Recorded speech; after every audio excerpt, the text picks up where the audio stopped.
Welcome Aquaba. to the podcast. Aquaba. So Bienvenue. I thought bienvenue sounds poncy. Aquaba sounds good. Who are they? Aquabage.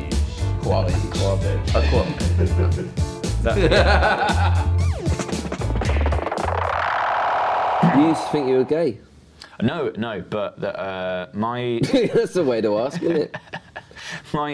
my first, I had two gay kisses. Two gay kisses.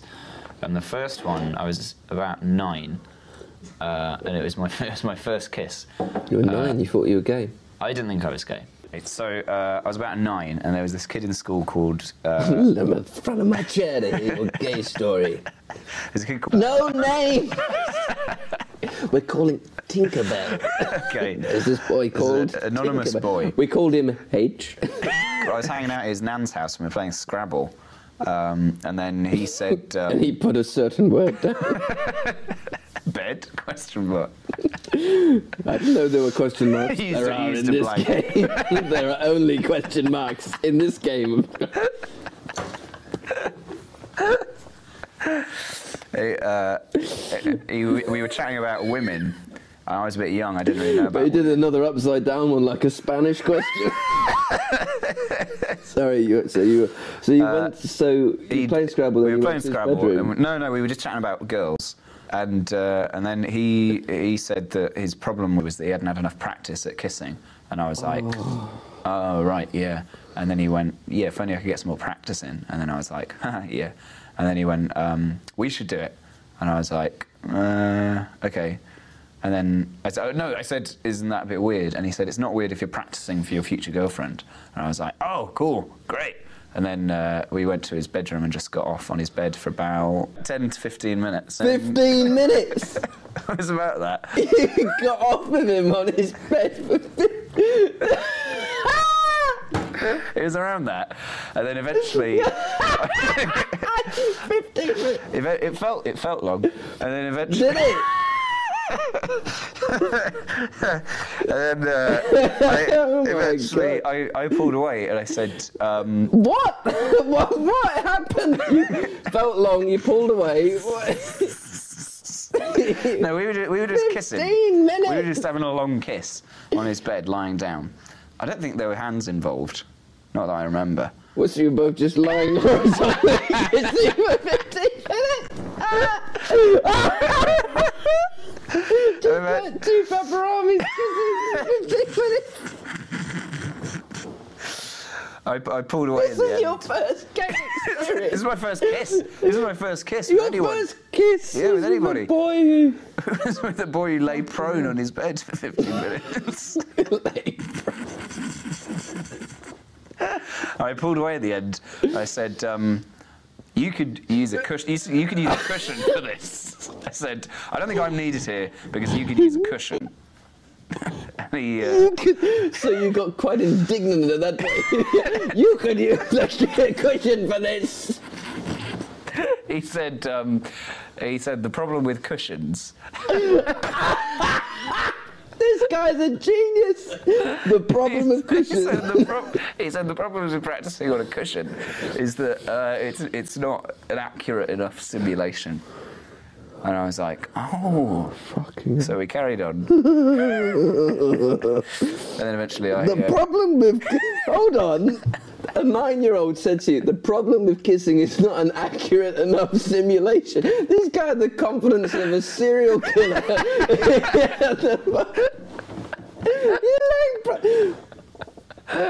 I'm going to find him. I'm going to find him on Facebook. Is he on your Facebook? No, but I'm going to find him now. But he must be stopped at this.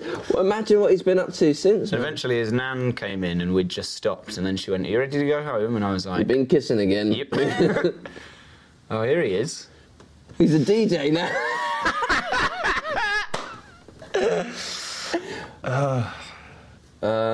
Who was your other gay experience? The other one was much later. And it wasn't really, it was more a punishment. That evening. Later that same evening.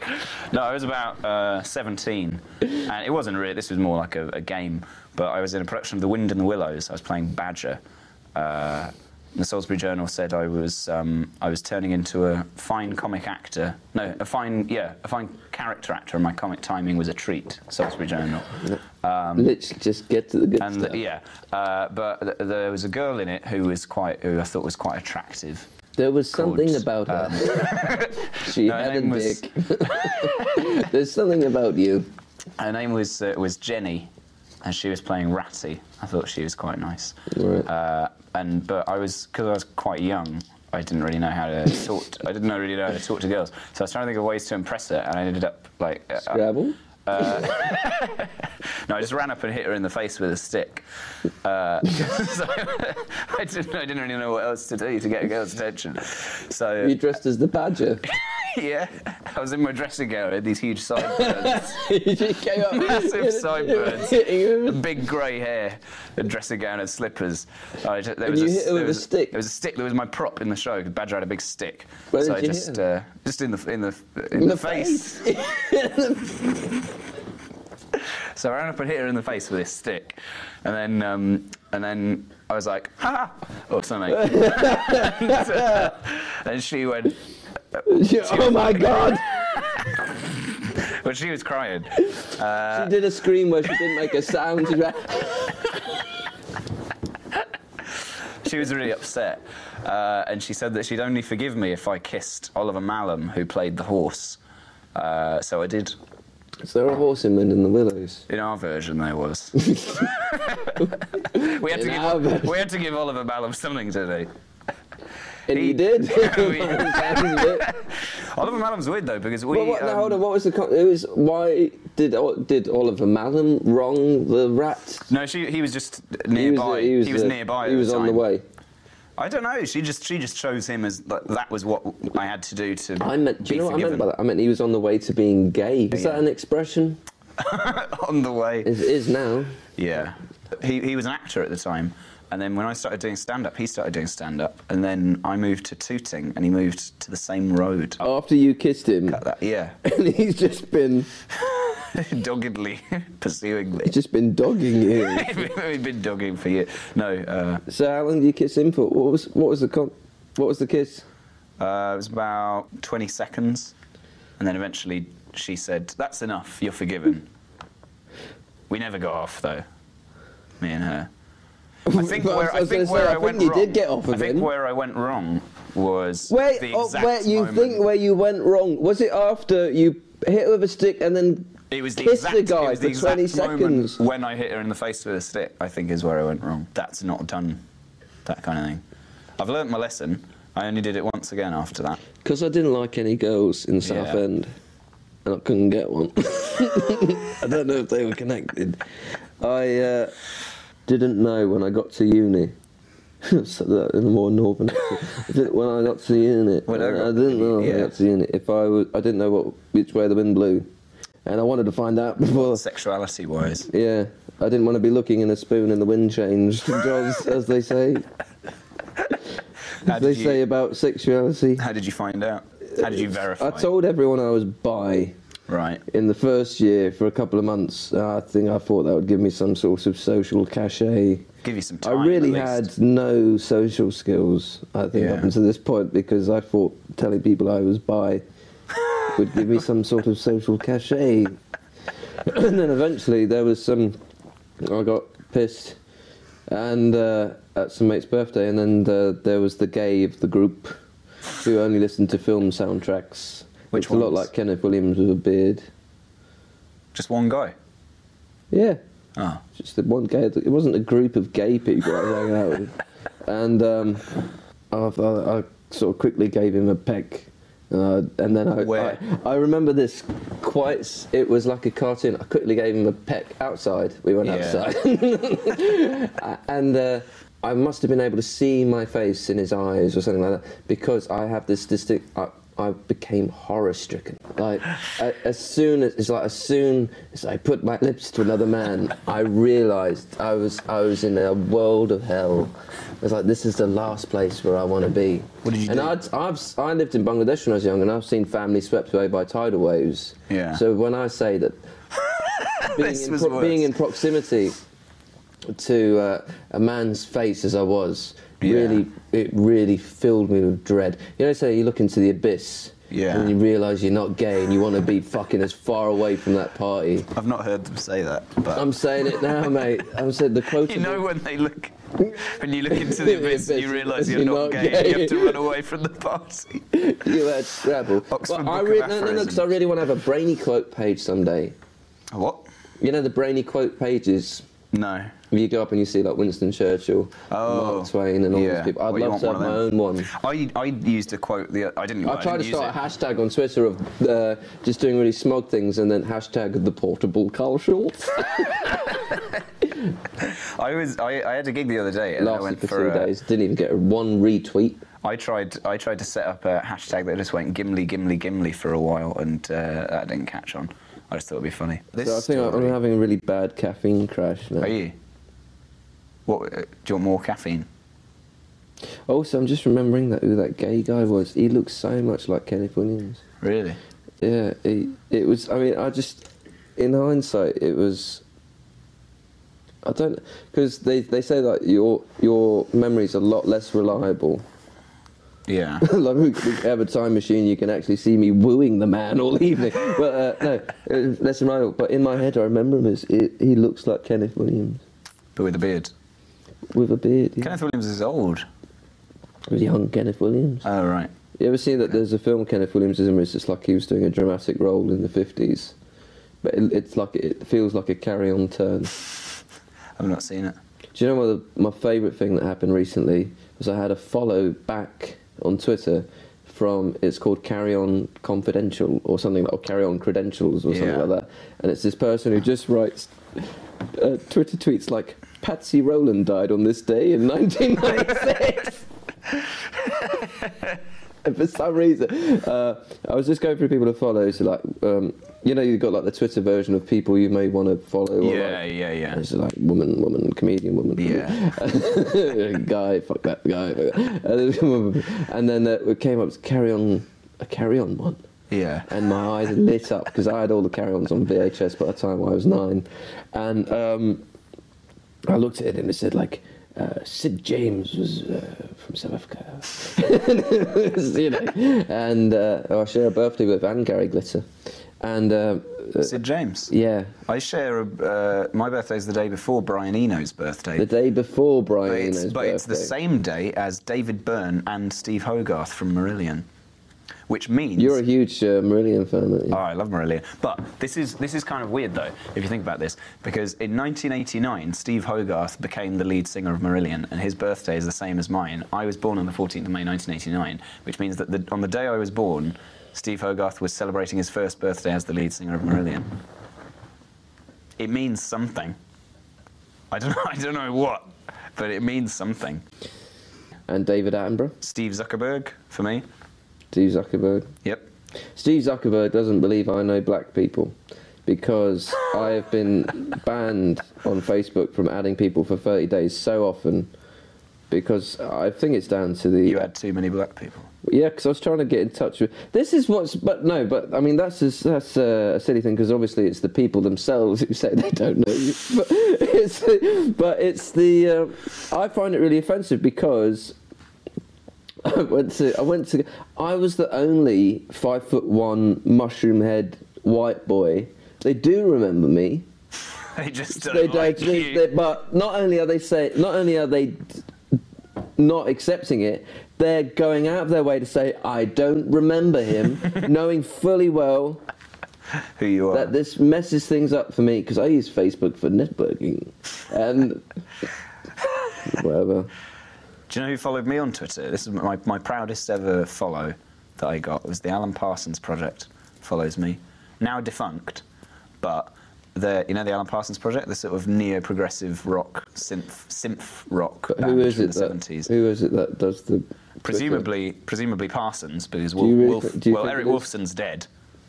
He died a couple of years ago. Do you really think it's Alan Parsons who's Well, it's one of his PR people. But what I love about the Alan Parsons Jaws, project... you are so naive if you think it's Alan Parsons who runs that Alan Parsons project.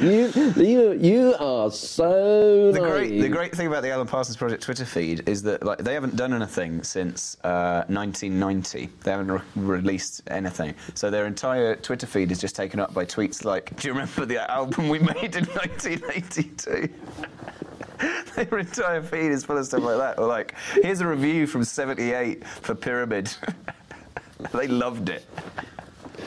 It's just massive nostalgia. Well, there's lots of like topical stuff with hashtag what would Eric do. Might make an album about, I don't know, should have thought of a topical thing before I started that sentence. I only know about Alan Parsons because there's a joke in Austin Powers. Yeah, there's an Austin Powers joke, but that's how I first found out about them, and little did I know when I watched that film how important they would come to be. Austin Powers is how I made my name in Ghana. Is it? Yeah, because it was... the first one had come out, and I don't know if the second one had come out, but they used to have the Year 7 initiation assembly where they had to entertain the whole school. Yeah. And I was in Year 8 by this stage, but the new batch of Year 7s didn't have a white boy who could perform. So you were sort of cool. So I did initiation ceremony twice. I'm the only person in the history of the school to have done the Year 7 assembly twice, because they wanted someone to dress up as Austin Powers and say to the whole assembly, "You want to shag, baby?" and then do all the dancing. But what I remember most strongly about was I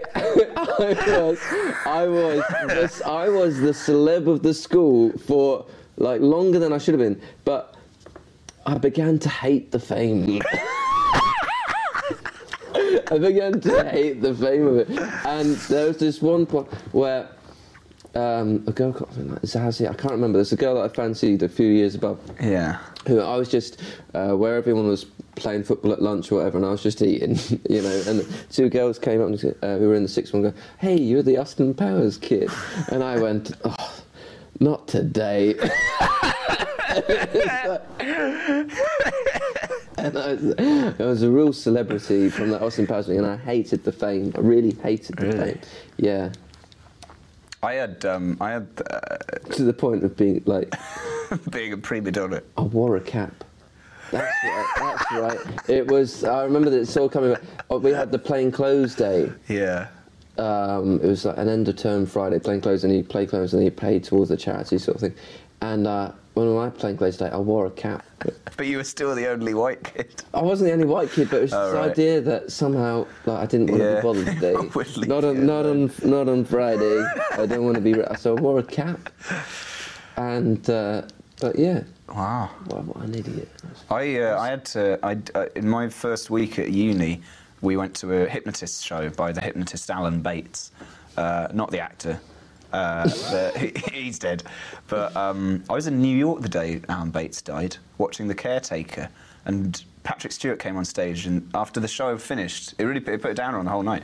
But like the Caretaker finished, and then they came out and did their bows, and then they went away, and then Patrick Stewart came back just as everybody was leaving and went, "I just want you all to know that Alan Bates has died," and then walked off. We were all like, "Whoa." There was an audible gasp. But anyway, Karl was talking about when he used to hide porn in the woods before the internet. No. I had a friend he had a brother who's 20 years older, who said that we all take porn for granted now. And, yeah. When he was growing up, there used to be a local wood where they used to do like a stash of porn that you could find in the wood.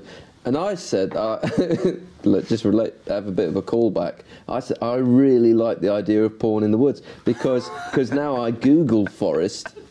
The idea of actually, like 30 years ago, I would have gone to the forest to find it, to find porn. Now I'm at home Googling forest. Like a druid. I don't know what it. No, do you know what the really weird thing is, right? Now this forest thing, it's not sick in the sex way. It's sick in the. I don't know if it's sticking anyway, is that I love the backdrop. It's really, because you know, if you live in the city, it's true. You know those videos where it's some Dutch guy going, he's always got $2,000 or euros, whatever it is, and he goes up to some Croatian girl who pretends to be sitting smoking on the side of the road or whatever, goes, "Can I see your pussy?" or whatever it is. Oh, right. "Can I see you?" Yeah, those. You know, and then they go to the then they go to the woods, and there's something about that I find really. There's something about that I find really nice. I don't know what it is, but it's something. I see. Because, like, you know, hotel stuff is really just crap. But a wood. But in the wood, it's like because it's so personable, isn't it? A wood. What do you mean? Because it goes. People could see. Because what do you associate the wood with? Animals. I associate the wood with animals. Exactly. No, because I associate the wood with my childhood and Centre Parks. My favourite ever holiday was Centre Parks. We went for 4 days. And we went 4 days, and we went for do you know what we did was I did the walk in the wood where they're supposed to be doing the bikes. Yeah. But I'd already spent my pocket money, so I couldn't get a bike, so I just walked the bike range, and then people kept trying to run me over and all this stuff. But I just loved walking in that wood.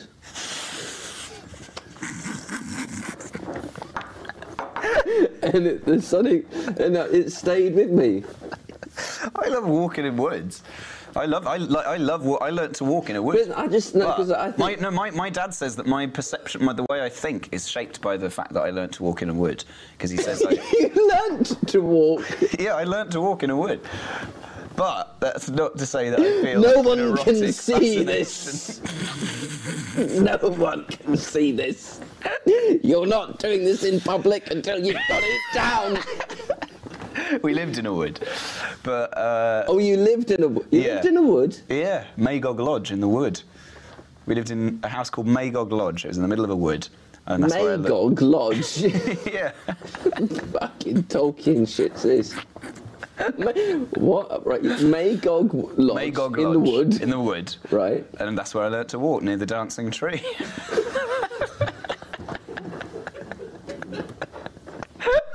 Seriously, you'd come out of Magog Lodge, and then you'd take a left down this path, and the path went right down past what we called the dancing tree, and then past there was a lovely wood where we'd go and learn to walk. Yeah. He'd carry me all the way to that wood, and then he'd put me down and go, "Now, walk."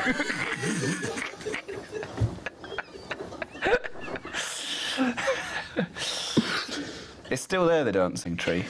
We went back a couple of years ago. Fucking hell. But what I'm saying is, so I love walking in the woods. Childhood did you? Right, okay. So I love walking in the woods, but yeah, I know you. Well, but I don't feel any erotic thing. I think there is something because it's back to nature. Also, I was born in Northern Ireland. Now, I've not got any Celtic roots. No. Other than I was born in Northern Ireland, and so I always felt like I've always had one toe in the Celtic stream because I was born in Northern Ireland. Yeah. And I grew up thinking that if I didn't ever play for England, I could play for Northern Ireland. And of course, so Southern Ireland is like light green grass, and Northern Ireland is dark green grass. And so there's something, I don't know if I loved Kevin Costner films and the Prince of Thieves. I swear you were just saying none of these. Prince of Thieves. None of these I think it might because I used to think You're just saying words. Because I used to think my dad was like Kevin Costner, you see, and you know, when you grew up and you thought your dad was a hero. Mm. And I thought, he used to love what Robin Williams. The sad thing is I was about to say it. The Robin Hood film. I loved it. And Dances with Wolves. And I used to watch this Field of Dreams. I loved that film. And I worked out the chords to the eerie bit of music, and they're both major chords. And but I used to love those films. And What are you saying? No, what I'm saying is, so do you remember? Because they all lived in Sherwood Forest. In Field of Dreams. No, they all lived. Don't be cheeky now, Yeah, George. sorry, No, they all lived in the yeah. forest. And there was something about there was this romance about living in the wood.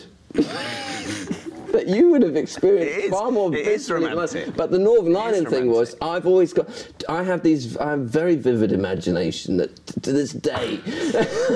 And one of my things is like, I'll tell you two ones. There's one is the tidal waves, and the other one is I have this dream of we're in a boat and we're coming up to a cliff, and I know it's Northern Ireland. All right, but there's mist in the way, and then the mist clears, and then I can see this amethyst. Is that dark green amethyst? Yeah. I can see this amethyst. Actually, no, amethyst is blue. You're right. Emerald. You're so right. I can see that, but emerald's my gemstone, and I can see this. I can see this dark green cliff. How many sugars did you I'm fucking fucked, mate. I see this dark green cliff, and I know I'm coming back to Northern Ireland the same way. Do you remember when Kevin Costner kisses Dover Beach? And I see now, I actually did that at King's Cross when I came back from Edinburgh last year. The first thing was I came back from Edinburgh and I kissed Dover Beach, and I went straight to Dover. The first thing I did when I got back to Edinburgh was I went straight to the South Bank and I had a chai. On your own? Which is the name of my next Edinburgh show, South Bank Chai. It's a good title. But the reason that I think I Google wood because I don't Google wood. I Google That's all right. wood. That was the name of my house. The animals of Google wood. That's the Edinburgh show. Karl Schultz is 2014 Google wood. Karl Schultz. Google wood. The animals of Google wood.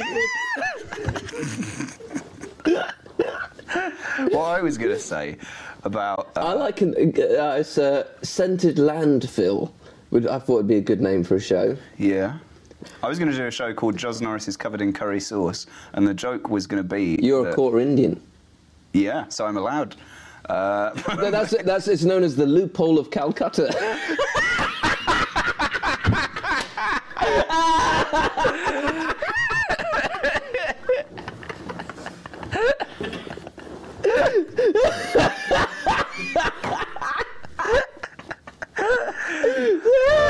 Do you know, my granddad, he's playing Gandhi's Garden, and this is true, because he played in Gandhi's Garden, and I think he picked an orange for it, but I don't know if that's true or not. There's a lot of myths in my family, and but he used to play, and he was in India until he was 15, but up until then, I had Bangladesh. And even though I lived in Bangladesh, my Indian accent that I did was Bernard Breslau in Carrying Up the Khyber. And I was doing it around. I was doing it around my granddad, and he said to me as a 7-year-old, he said there are 10,000 Indian dialects. Did he ask you which one you were doing? I know, he knew I was doing Carrying Up the Khyber. Mm. Yeah, my great grandmother was Indian. Your great-great-grandmother. My great-great-granddad went out to India to work on the railroads, and while he was there, he saw this Indian woman. Everyone was racist back then. He saw this Indian woman and fell in love with her, and everyone went, "You can't, she's Indian." And he went, "Not bothered." And then fell in love with her, and then took her back. Oh, and when he finished working on the railroads, they gave him this little silver... Took her back? They gave him a little silver railway car as a present to say thanks for your work on the railroads. Was it one of those? No, it was like a miniature one. Come on, woman! This is... We've got to get... He comes back to England, and he died. I've had too much. And the silver railway car thing passed on to my great-great-grandmother, the Indian. She died. Was that how she was known? The Indian of Magog Lodge. No, this was long before Magog Lodge. Yeah, I suppose. And then she died, and it went down to the son below, my great-granddad. Then he... She went where? She died. She died and went to the... No, the railway car, the silver railway car came down to my great-granddad. It was a... It was a little miniature... Oh, I was thinking something you put on the tracks. No. That was, in hindsight, that would have been mental. So they kept this, and then eventually it passed on to his... Why did I think that? I don't know. Right. But we all know you're going home. It passed on to his second wife, and then she melted it down and sold it for scrap. And that's like just a sad story about my Indian heritage. Anyway, the point I was going to say about hiding porn. Why am I spitting? I'm not doing spit takes of my own. About hiding porn in a wood. Because I remember a family holiday to Wales when I was about 14, and we'd been there for a few days, and obviously back then, because stuff wasn't available, and I was getting really frustrated. And then one time, and we were in this cottage that was about 5 miles away from any settlement, because my mum thought it'd be really idyllic and really nice. Settlement? Yeah, we were 5 miles from the nearest settlement. The nearest hamlet. And then we drove into a town once for dinner. And then after, because I was like, I was getting really desperate. So after dinner, I was like, I'm gonna walk back. And then Mum was like, really? Because it was dark. It was dark. But you cannot walk in the wood. And then she was not first. Then she said, you haven't got your grade 5 walking. And then they all drove off and left me in this town. And I just went and bought like a lad's mag, and then walked 5 miles back in the dark down like country lanes, just because of that. That was horrible. Felt really desperate. I thought I'd just let you hang on that for a bit. Yeah, no. But I'm taking some of my youth group to Wales soon. Are you? Where? About 4 or 5 16-year-old African-British boys. Yeah. All taller than me, but they still listen to me about push-ups. Really? Yeah. Whereabouts in Africa? I'm the uncool uncle. We're going to Snowdonia, and I have to go with them really because my dad can't go up Kildare Idris.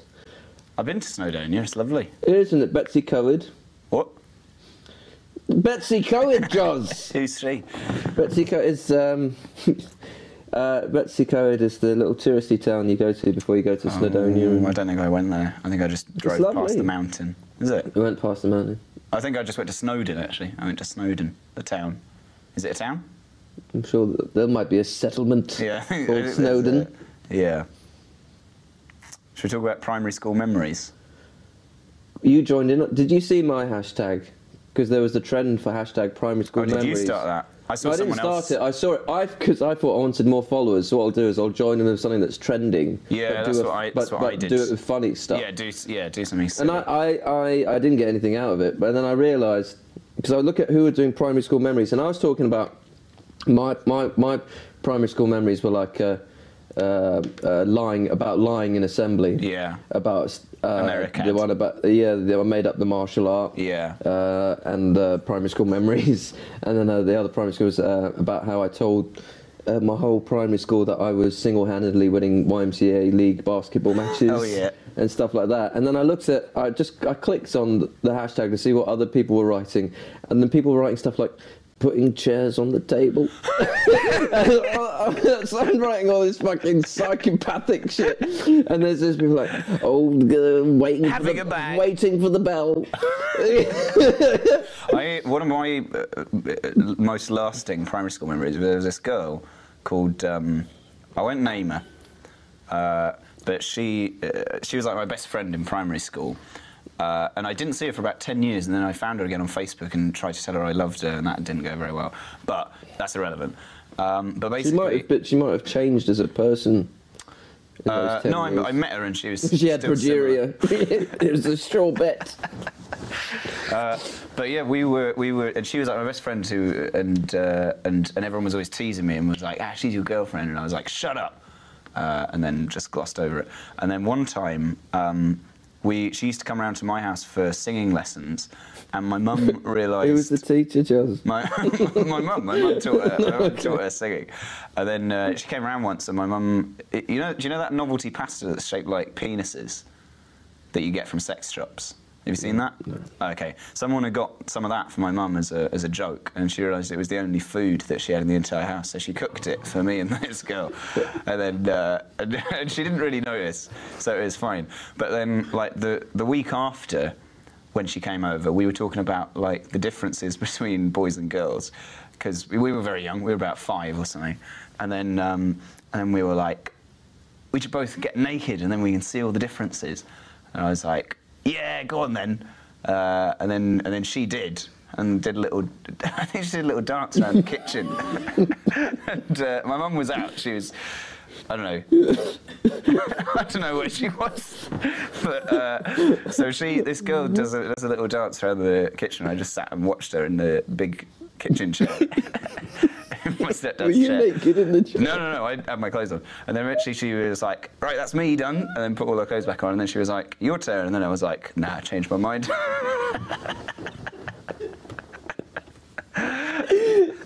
I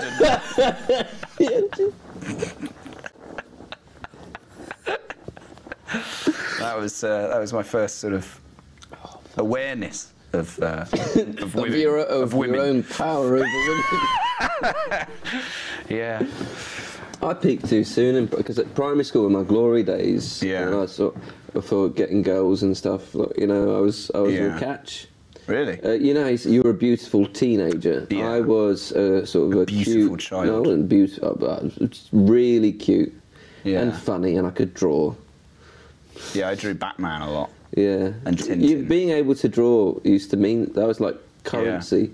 I I used to wonder if it would be currency in prison. Because did you ever when you were young? Because you watched growing up. because Bryony Fletcher more or less went out with me. It was either one of them went out with me because I said I knew abs from 5. Just lied. And then once I don't know. The girlfriend I've had the longest relationship in my life with was a girl called Laura, I think. And, it was in primary school, and I won her heart I brought in a photo of Jim Dale to show and tell that I'd signed. And somehow I was that same day I was going out with her. Wow. And she left someone to go out with me. Because you had a picture of Jim Dale. Who is he?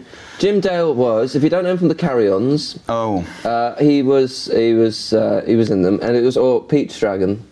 Right, not seen He's either. the bad guy in Pete's Dragon, Not seen and he's it. done a lot of voiceover work for the last 30 years. But the thing is, like, if you don't know who Jim Dale is, how did she know who Jim Dale was? She really cared. But I don't know if it was because it seemed to imply something. I think it wasn't the object. It was the story around the object. Yeah. Here's this young guy in our class who's got Jim a signed photo of this man from yesteryear. 'Cause it's a black and white photo. Yeah. That would have looked cool. Yeah, but then I signed it. Did you sign it, Karl Schultz? No, but I remember specifically running out of space at the end. So he's done his signature, but then it's like it's squiggly. But the signature. But no, what I remember is I did. I was halfway through writing his name, and I realised that the name's supposed to be squiggly because the Jim I've done in capitals, and then Dale is like this squiggly thing that runs off at the end, and it's like it just looks like Jim with a little frog spawn thing. It's meant, but somehow Have you still got it? No. Oh, okay. I haven't won. I've since tried to find them on Facebook. Yeah. And I am so glad that I didn't keep in touch with any of them. I'll tell you what was really weird is some of them must have Googled me or whatever and seen some Videos. like Matthew Kelly things, right? And so they've added me on Facebook, and there's one guy who's now gay. Yeah. And he's added me on Facebook, and he's seen Matthew Kelly, and he thinks that he asked me if I could show. He's moving to London from Devon. Can I show him around Soho? Like thinking Nice. that I know all the rainbow clubs and stuff. No. Oh. He's got dreadlocks. like that's the issue. But I used to go to a Paignton Zoo with him all the time. Where? Paignton Zoo. Paignton's got a wonderful zoo. No, it's in Devon. I thought you grew up in Ghana. I've lived in different places. Oh, okay. Paignton was where by the time I'd left Paignton, I had all the Carry-Ons on VHS. Yeah. And by the time I left Ghana, I knew that I could never be with a very skinny woman. Those are the two defining moments in your life. Those were your two epiphanies. But no. I mean, like you mock. But yeah, no, if you look at my lifestyle in the time that you've known me, which is about half a year, have you ever seen me not watching a Carry-On film? Have you ever seen me not watching the Carry-On film or chatting to a really skinny girl? You haven't seen it, have you? No. So it's had an impact, hasn't it? Your dad worked with Jimmy Savile. Briefly. My dad, I don't know that much about it, to be honest. He won't reveal very much. But he, we have to cut this. He'll get called in. They'll ask him questions. He won't say much. No, I think he met him. He possibly was involved. No, okay. I know very little about it, and now I'm implicating him. I think he maybe played piano on Jim Will Fix It or something. Well, it's great because your dad is a concert pianist. Yeah, he's a pianist, and possibly he either played piano on Jim Will Fix It or maybe provided some musical research for it. And apparently, all he told me is that Jimmy Savile is a loathsome man. Apparently, so he's not. There's nothing to worry about. Hold on. That really implicates him because did you work with Jimmy Savile? I'm not talking about it. Oh, come on, tell me something. I'll tell you this much. He's a loathsome man. Now shut the door. I'll never speak of him again. Oh, bless. Who else your dad worked with? He played at Simon Callow's birthday party. I met Simon Callow. He's nice, isn't he? But I tell you, I met him. Simon Callow was at the gym in Edinburgh. Really? Oh, no, yeah, you said. Yeah. And he said... How's the play going, Simon? Wonderful boy! It's great, and he was wearing a Banner Times bathrobe. He was wearing a rented bathrobe. And he'd clearly just come from the jacuzzi or something. I worked with Rolf Harris when I was a child. Yep, I perform. If you go to any decent record store, HMV, and buy Rolf Harris's 1997 album, Can You Tell What It Is Yet? And then read the liner notes, you will see. You've written them. No, I perform backing vocals. On what's the song? On 3 songs. I sang backing vocals along with the Hotham School Choir. Well, there's other people involved. Oh yeah, it wasn't just me. They were all there. Nathan was there. Yemi Oviosu was there. What? There were a whole bunch of us singing backing vocals on this Rolf Harris album, and we sang Rudolph the Red-Nosed Reindeer, The Sun's Thing, and The Little Robin. Say that second one again. It's called The Sun's Thing. It goes, the sun's still up there. You sang backing vocals on a track called The Sun's Thing. When you were how old? 7. What was your line? Well, the sun's still up there doing his thing, and we're still doing ours. We just sang that over and over again. Right. It's a great album, though. There's a cover. Do you know One Hand in My Pocket by Alanis Morissette? What you were going to say by Rolf Harris? No, he covers it. It's going to be a Kaiser Soze moment of looking at the tracks on this album. The Sun's Thing, One Hand in My Pocket. It's scary. No, he does. He covers One Hand in My Pocket. One hand by Alanis in my Morissette. pocket, and the other one's feeling fine. He rewrites them to make them more appropriate to him. So there's a bit. Oh, does he? There's a bit in the song where he sings, "I've got one hand in my pocket and the other one's fingering my didgeridoo." Genuine. He does a cover of "Obladi Oblada" on there by the Beatles. Which becomes. He leaves that one pretty similar. There's a cover of "A Girl Like You" by Edwin Collins, excuse me. Right. It's mainly covers and Sunrise. in the morning. That one, I know that one. Yeah, it's a good album. Is that the one that Kate Bush did? Possibly. They've worked together a lot. Yeah, he's appeared on 2 separate Kate Bush albums. Because I know there's a very Australian track. The primary school memory that I put on Twitter was that when I had my 6th birthday party and we were all going to go to Richmond Park, and there was a kid in school called Dexter, who I remember as being very pale, but I've since been told that he was Iranian. So I don't know what happened there with my memory. But I hated him because he was really annoying and very play funny tricks. He was very needy. And I didn't want to invite him to my birthday party, but then out of embarrassment, because he was always hanging around and he always said I was his best friend, I invited him. And then he said, "Oh, cool, I'll buy you a Stormtrooper action figure for your birthday." And then I thought, right, I've made the right decision. I should have invited him because I really wanted one. And then afterwards, I thought about it and I was like, oh, I really hate him and I really didn't want him there. So I went up to him the next day at school and I said, "Dexter, you're not invited to my birthday party." And then he went, "Oh, why not?" And then I went, I hadn't planned it that far ahead, so I was like, "You just can't come." And then he went, "But I thought you were my best friend." And then I felt sort of awkward about it. And I took my way out of it by saying, "I'm not your best friend, but only because everybody has to be their own best friend first." And then he burst into tears. And I was like, "What are you doing? I have to be best friends with myself."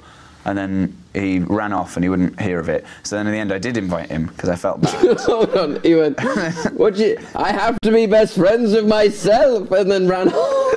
No, he ran off. He ran off in tears. So what was this moment of exposition in his life? This little Iranian kid, or apparently is a bit pale.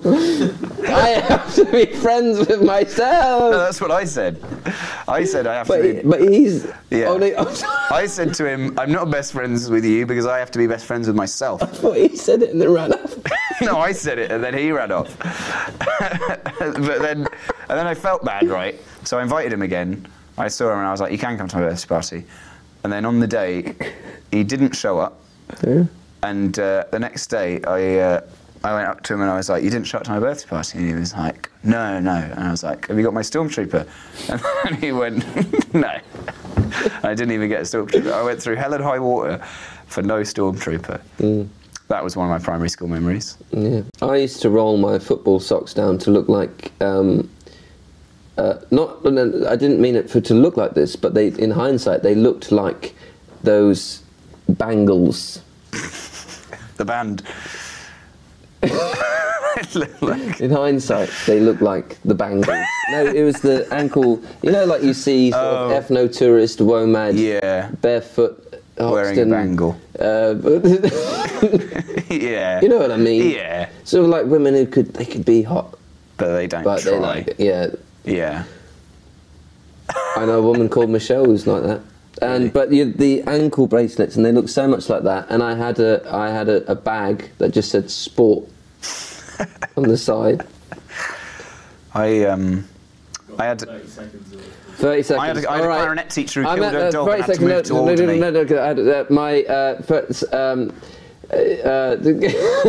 Who do you think you are? There's a comedian called Adam Hess. Yeah. And I always thought his episode of Who Do You Think You Are would be very funny. Also, apparently I'm related to Himmler. That's the best Edinburgh show ever. I'm out. Thanks for listening. That would be the best double bill ever. Thanks for listening to the What Not podcast. We're on iTunes, SoundCloud and YouTube.